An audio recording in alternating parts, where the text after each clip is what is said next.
Grand 13, les doutes. Les nouveaux ordres du roi à Beaufort. Depuis que le 14 août, il a officiellement appris la nouvelle de la prise de Gigerie, Louis XIV n'a reçu de son armée d'Afrique aucune autre nouvelle que celle transmise par la Guette à Colbert. En cette fin août à Vincennes, si le roi a été mis au courant de la reconnaissance effectuée par Gadagne le 6 août et de la violente réaction que les Berbères lui ont opposée, il n'est en revanche pas encore informé des deux attaques contre la tour des 22 et 24 août et de l'agressivité grandissante des morts. Quelques-uns des volontaires rentrés de Gigerie se sont rendus à la cour. Leurs commentaires sur la situation dans le camp et sur les rivalités qui opposent les chefs de l'expédition ont accru l'inquiétude que certains rapports secrets avaient déjà suscité chez le roi. C'est alors, rapporte Pélisson, que le roi résolut de dépêcher quelques personnes sages et intelligentes en qui il put se confier et par qui il put être informé de l'état des choses. Il choisit pour cela le saint qui avait été gentilhomme de la Manche auprès de lui durant son enfance et qu'il destinait alors pour son gouverneur au dauphin, son fils. Le saint sera porteur de 3 lettres du roi, en date du 30 août, destinées respectivement à Vivonne, à Beaufort et à Gadagne. Sachant votre indisposition et la peine que vous auriez à guérir au lieu où vous êtes, écrit le souverain à Vivonne, je désire que, sans délai, vous partiez pour vous rendre ici, afin de vous remettre en état de me continuer vos services. Vous vous souviendrez seulement de bien assurer à votre départ ceux qui vous visiteront du soin que j'aurai d'assister mes troupes et qu'elles ne manqueront de rien. L'affection du roi pour Vivonne est certaine, mais en lui demandant de revenir à la cour, Louis XIV souhaite sans doute obtenir de lui une description enfin fidèle de la situation à Gigerie. Les ordres du roi à Beaufort sont aussi fermes que précis. J'entends, après avoir assuré mes troupes du soin que j'aurai de les assister et exhorté les officiers à bien faire leur devoir, vous laissiez au port de Gigerie 2 de mes vaisseaux, les moins bons voiliers, et que vous alliez avec le reste mouiller devant Alger, observant avec soin les moyens d'y faire quelque chose d'éclat. J'envoie mes ordres au sieur de Gadagne pour commander aux postes et aux troupes ensuite votre départ, et j'espère qu'il me servira d'autant mieux en cet emploi et que je ne crois pas que vous partiez sans lui laisser vos bons avis. Voilà Beaufort clairement relevé du commandement de l'expédition d'Afrique et ramené au rang de simple amiral d'escadre. Le roi précise au duc le comportement qui devra être le sien et celui de ses capitaines face aux corsaires d'Alger. Il faut, lui ordonne-t-il, comme s'il s'adressait à un débutant, vous prévaloir enfin de toutes les occasions que vous pourriez rencontrer d'endommager ces corsaires. S'ils témoignent de désirer quelques accommodements, vous leur répondrez aussi en ce cas qu'ils peuvent débuter vers moi pour me faire leurs propositions, comme s'il est toujours pratiqué, prenant cependant tous les avantages que vous pourrez sur ces gens-là. Et Louis XIV intime au duc l'ordre de venir lui rendre compte en personne à l'issue de cette mission. Sur la fin de vos victuailles, vous rendrez le bord de Toulon et, laissant au sieur de la Guette le soin du désarmement, vous reviendrez auprès de moi, souhaitant être informé par vous-même de l'état des choses et de m'entretenir avec vous sur ce qu'il y aurait à faire. La décision de Louis XIV d'envoyer ses vaisseaux devant Alger pourrait être justifiée si elle avait effectivement pour but d'établir un blocus permanent de la flotte turque afin de l'empêcher l'acheminement de renforts et de canons à Gigerie. Mais le roi n'attend de Beaufort qu'une action d'éclat, et à l'issue de sa mission, il lui ordonne non pas de retourner à Gigerie, mais bien de rentrer à Toulon et d'y désarmer son escadre. Pour protéger le camp des Gigeries, il ne restera donc que de malheureux vaisseaux, les moins bons voiliers, qui plus est, jusqu'à l'arrivée de l'escadre de Martel, qui doit assurer la relève de celle de Beaufort. Martel devrait en principe quitter Toulon vers le 15 septembre. Mais à plusieurs reprises, la Guette a prévenu la cour que ce départ serait probablement retardé en raison du manque d'équipage et des complications entraînés par les quelques cas de peste qui viennent d'être découverts en Provence. La protection du camp français de Gigery sera donc considérablement affaiblie pendant peut-être de longues semaines. Ce risque surprenant pris par le roi atteste de la confiance qu'il a dans la solidité de la tête de pont.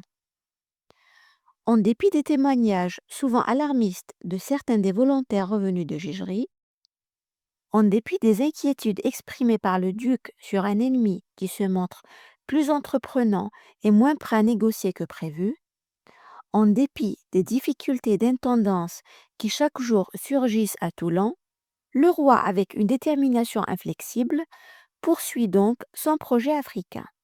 Il informe le duc qu'il est inutile de lui faire savoir les résultats des 2 conseils de terre et de mer qu'il lui a demandé de tenir, car, lui dit-il, comme je me suis arrêté au dernier parti que le chevalier de Clerville a proposé pour les fortifications, cela ne servira plus de rien, ma résolution étant prise. Louis XIV estime que le temps n'est pas encore venu d'envoyer des renforts à Gigery. J'ai reçu ce que vous me dites de l'affaiblissement des troupes qui sont demeurées à Gigery, comme une sollicitation pour me préparer, de bonne heure, à envoyer un renfort en cas qu'il en fût besoin.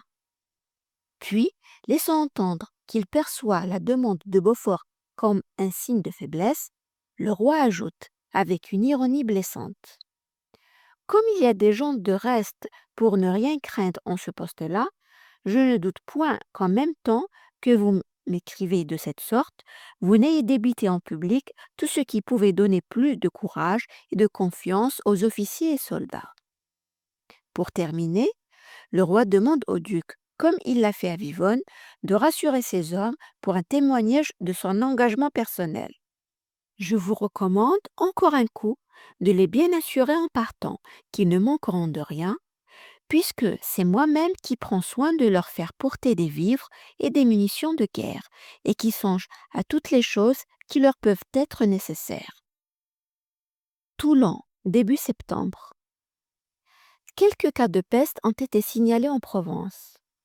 La rumeur d'une épidémie s'est propagée dans toute la région. Elle provoque un ralentissement général des activités, fort préjudiciable aux tâches de la guette. Le malheureux se heurtait déjà à bon nombre de difficultés. Il a maintenant encore plus de peine à recruter les équipages pour armer les vaisseaux de l'escadre de Martel et à noliser les navires qui doivent transporter à Gigery les matériaux, équipements et ouvriers demandés par Clerville, et les vivres, armements, munitions et matériels les plus divers que réclament d'urgence Beaufort et Charuel. La guette se plaint de manquer d'ordre précis et de moyens, tant matériels que financiers, pour s'approvisionner et répondre à ses besoins souvent contradictoires et changeants.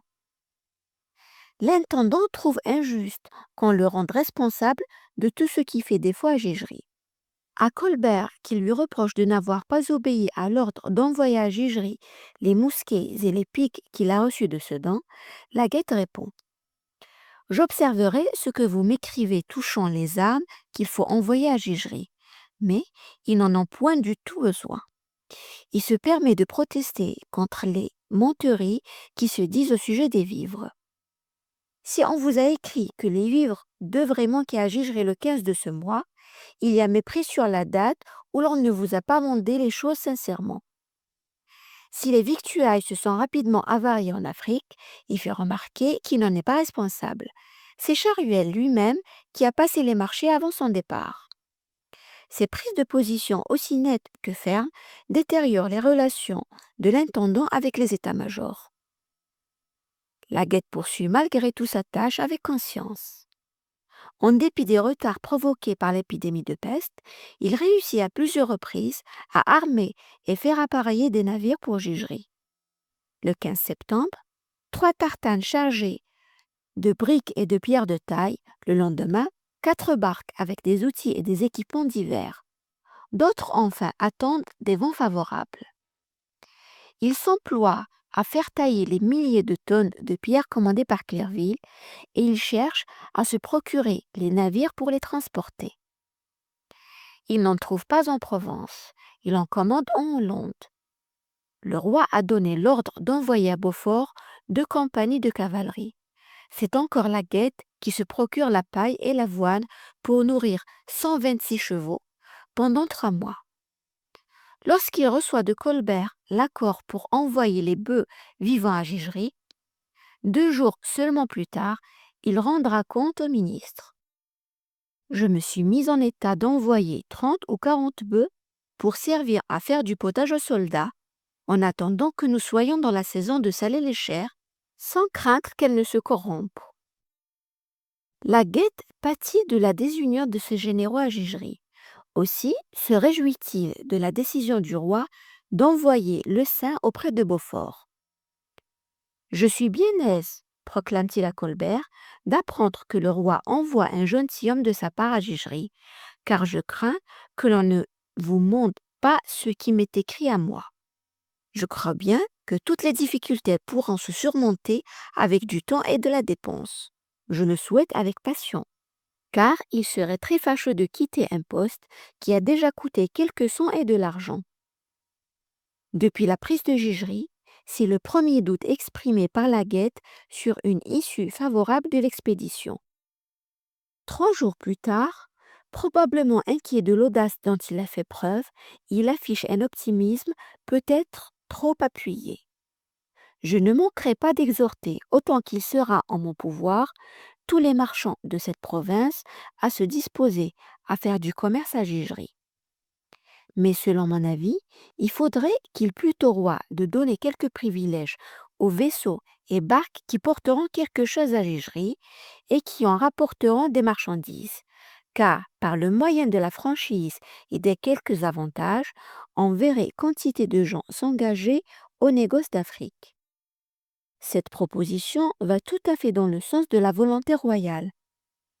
Louis XIV est confiant en l'avenir du commerce de la France avec l'Afrique.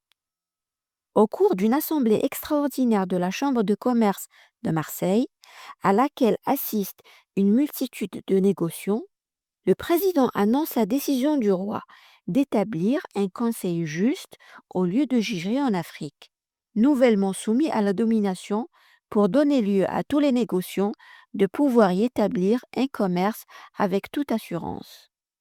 Et pour cet effet, ajoute-t-il, le roi fait fortifier cette place avec toutes sortes de diligences pour l'entière sûreté du dit commerce. Ce conseil juge partira sous peu à Gigery à bord du vaisseau amiral de M. de Martel. Au moment où s'élaborent de tels projets sur l'avenir de la base française, de nombreux blessés et malades en provenance de Gigery sont débarqués à Toulon. La nouvelle des rudes combats que les troupes du roi ont dû soutenir les 22 et 24 août derniers se propage. Les rumeurs défaitistes commencent à courir. Le 22 septembre, dans son journal, Olivier d'Ormesson écrit « Il, monsieur de Saint-Aignan, m'a dit que l'affaire de Gigery allait mal. Grande division entre les chefs, plaintes réciproques, perte fréquente d'hommes. » Le conseiller d'État révèle une information qui risque d'avoir de lourdes conséquences diplomatiques pour la France. Nous avons appris que ceux d'Alger auraient pris une dépêche du roi au grand seigneur contre l'empereur, que le pape l'avait su, que nous étions fort mal à Rome et que l'on murmure. Par cette dépêche, le roi, conseillé par de Lionne, devait tenter, en échange peut-être d'un désengagement des forces françaises en Hongrie, d'obtenir la neutralité du sultan de Constantinople dans l'affaire de Gigery. Le pape Alexandre VII, qui l'année précédente a été sévèrement humilié par Louis XIV à la suite de l'agression du duc de Créqui, va maintenant pouvoir dénoncer les tentatives de rapprochement du roi très chrétien avec l'infidèle.